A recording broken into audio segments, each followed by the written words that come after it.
Nakut kilum jong ka jing shai, shi pai krisan tomi. Tutu sha krang sha jing ya le, kan basmi ka dang ni.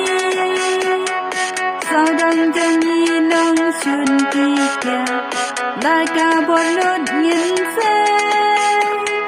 Ni tin jing ik ka long jing job, kan job bet ya.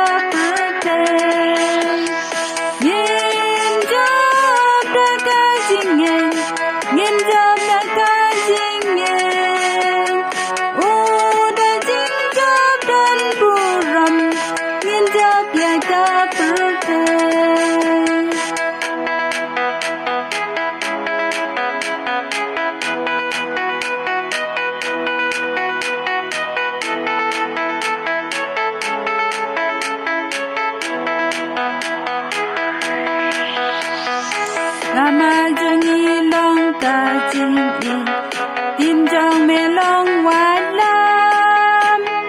Yin yag ha sura ka jing jom, badre kui ta ka jam.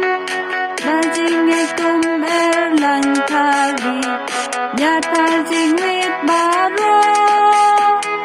Da jing e jing ya pila jom, lang siru ya baro. Yin job da ka jing e, yin job da ka jing e. Da jing job dan buram, yin job ya ka